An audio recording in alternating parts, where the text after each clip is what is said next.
कर्जमाफीची योजना आहे ही तात्पुरती मलमपट्टी असं वाटतं का, की एकूणच जो आपला काय म्हणतात agriculture is the backbone of the economy वगैरे असं म्हटलं जातं, तर त्या अर्थाने शेतकऱ्यांना खरंच सक्षम करण्यासाठी म्हणजे त्यांना इतकं सक्षम करायचं, स्वतःच्या पायावर उभं करायचं की त्यांना अशा कर्जमाफीची गरजच लागली नाही पाहिजे, तर अशासाठी एक काही शाश्वत असे उपाययोजना करण्याची गरज आहे.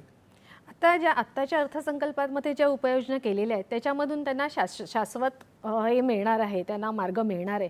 म्हणजे पुढे जाऊन आपण बघू 5-10 वर्षानंतर कदाचित कर्जमाफी करता येणार नाही इतके आपले शेतकरी सक्षम झालेले असतील.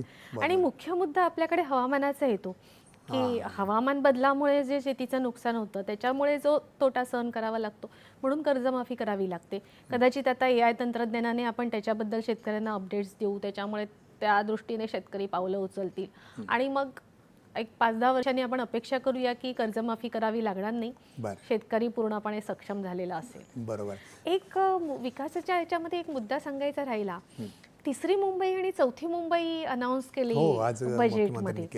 तिसरी मुंबई अटल सेतूच्या जवळचा जो 200 चौरस किलोमीटरचा भाग आहे तिथे तिसरी मुंबई आणि चौथी मुंबई वाढवड बंदराच्या जवळ. वाढवड बंदराच्या जवळ कौशल्य विकास केंद्र चालू केलेली आहेत. तिथून 12 लाख इतक्या मोठ्या प्रमाणावर रोजगार निर्मिती होईल असं आज अर्थमंत्र्यांनी सांगितलं. म्हणजे या दोन गोष्टी ज्या आहेत त्या अर्थात विकसित महाराष्ट्र 2047च्या दृष्टीने खूप महत्त्वाचे आहेत. आणि त्याचबरोबर मुंबई हे इंडस्ट्रीयल हब आहेच, इथे आहेच, फायनान्शियल कॅपिटल आहेच.